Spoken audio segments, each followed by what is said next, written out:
नमस्कार। आज की इस विश्लेषण में हम एक ऐसे विषय पर बात करने वाले हैं जिसका नाम सुनते ही अक्सर लोग खामोश हो जाते हैं।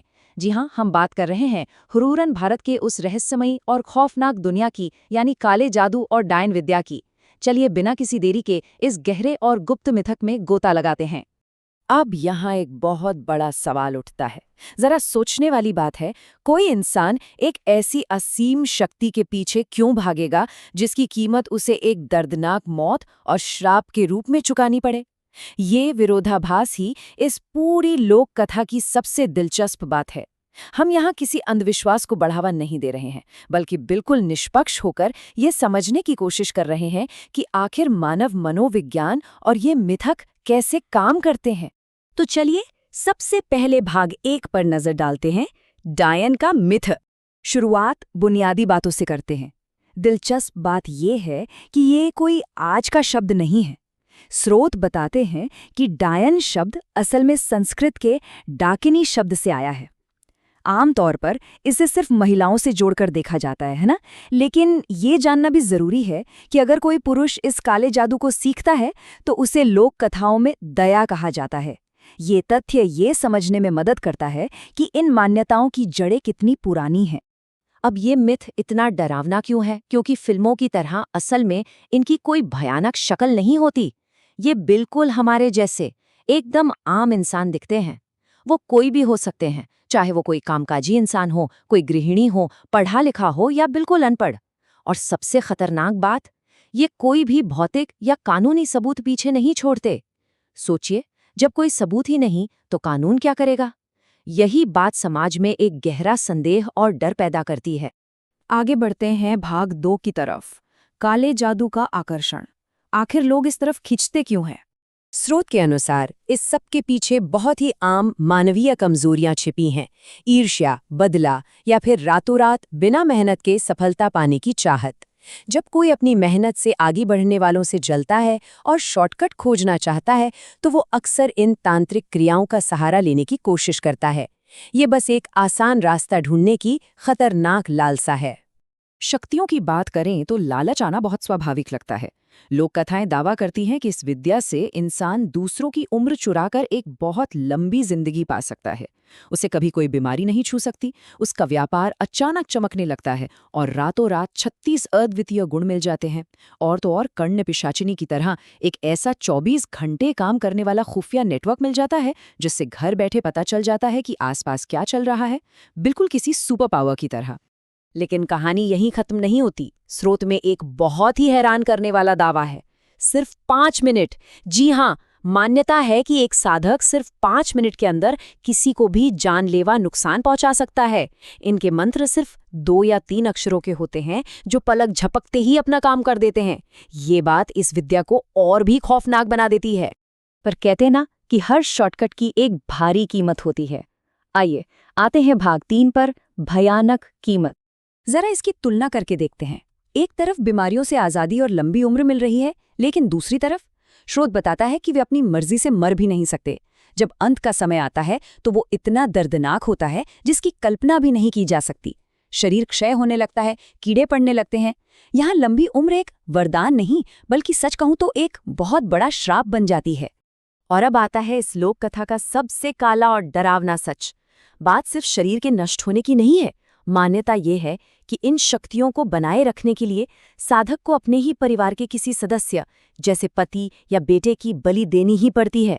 अगर वो ऐसा नहीं करते तो जिन शैतानी शक्तियों को वो काबू करने चले थे वही उन्हें नोच कर खा जाती हैं। ये इस विद्या की सबसे बड़ी और खौफनाक कीमत है। तो नतीजा क्या निकलता है? जो असीम शक्ति की चाह में निकला था वो अब पूरी तरह से एक गुलाम बन चुका है। स्रोतों के अनुसार वे किसी को बता तक नहीं सकते कि उन्होंने यह विद्या सीखी है। अगर बताने की कोशिश भी की तो शक्तियां उन्हें हमेशा के लिए गूंगा कर देंगी। पूरा जीवन बस एक यातना बन जाता है। और मरने से पहले इस श्राप की श्रृंखला को जारी रखने के लिए उन्हें 4 से 5 नए शिष्य बनाने ही पड़ते हैं। यह एक ऐसा जाल है जिसे कभी बाहर नहीं निकला जा सकता। अब बात करते हैं भाग 4 की, अनुष्ठान और छिपी हुई पहचान। स्रोत में दिवाली की रात के अनुष्ठानों का जो विवरण दिया गया है वो सच में रोंगटे खड़े कर देने वाला है। इन लोक कथाओं के अनुसार दिवाली की रात ये साधक पूरे गांव को नींद के मंत्रों से बांध देते हैं। फिर वे किसी गहरे जंगल या शमशान में 8-10 लोगों का समूह बनाते हैं। नग्न होकर, कमर में झाड़ू बांधकर और मलमूत्र का लेप लगाकर अजीबोगरीब तांत्रिक नाच करते हैं। और इसमें एक चौंकाने वाली बात यह भी है कि वो अपने नए तंत्र का सीधा प्रयोग इंसानों पर नहीं करते।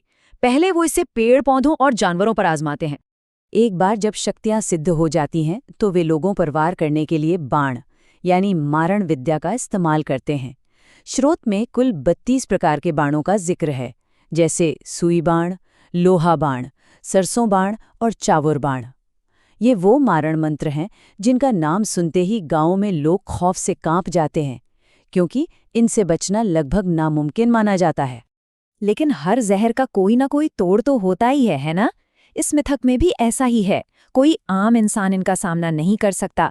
केवल वो वरिष्ठ तांत्रिक इनका मुकाबला कर सकते हैं जिनके पास काली सिद्धि, भैरव सिद्धि या हनुमान सिद्धि जैसी अत्यंत शक्तिशाली और विशेष शक्तियां होती हैं। और हाँ, जो लोग नैतिक रूप से सच्चे और भगवान के मजबूत भक्त होते हैं, वे इन बुरी शक्तियों के सीधे प्रभाव से काफी हद तक बचे रहते हैं। अब हम पहुंच गए हैं अपनी अंतिम पड़ाव यानी भाग 5 पर, अंतिम कर्मफल। स्रोत सामग्री के मुताबिक मृत्यु के बाद का नज़ारा बहुत ही खौफनाक होता है। इन साधकों को ना तो स्वर्ग नसीब होता है और ना ही नरक।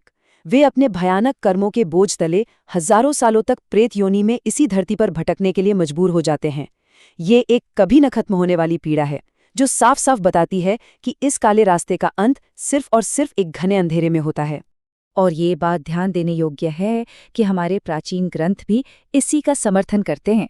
स्रोत में जिक्र है कि रामचरितमानस और वाल्मीकि रामायण जैसे शास्त्रों में इन वाममार्गी प्रथाओं को पूरी तरह से धर्म विरुद्ध बताया गया है।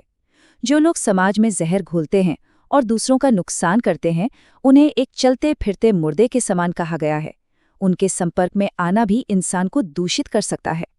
अंततः ये सब घूम फिरकर कर्मों के उस बुनियादी सिद्धांत पर ही आ टिकता है।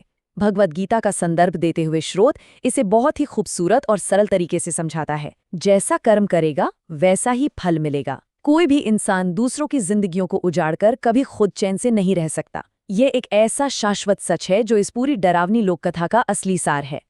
तो इस पूरे विश्लेषण के बाद हमारे सामने एक बहुत ही गहरा सवाल खड़ा होता है। अगर असीमित शक्ति पाने की कीमत अपनी आज़ादी, अपना परिवार और खुद अपनी आत्मा है, तो सच में मालिक कौन हुआ और गुलाम कौन? क्या वो व्यक्ति शक्तियों का राजा बना या असल में उन शक्तियों का सबसे बेबस और लाचार गुलाम बनकर रह गया? ये मिथक हमें सिर्फ काले जादू से नहीं डराता, बल्कि हमारे अंदर छिपे लालच का असली चेहरा दिखाता है। आज के इस विश्लेषण में हमारे साथ जुड़ने के लिए बहुत बहुत धन्यवाद। उम्मीद है इस प्रस्तुति ने हम सभी को कुछ नया सोचने पर जरूर मजबूर किया होगा।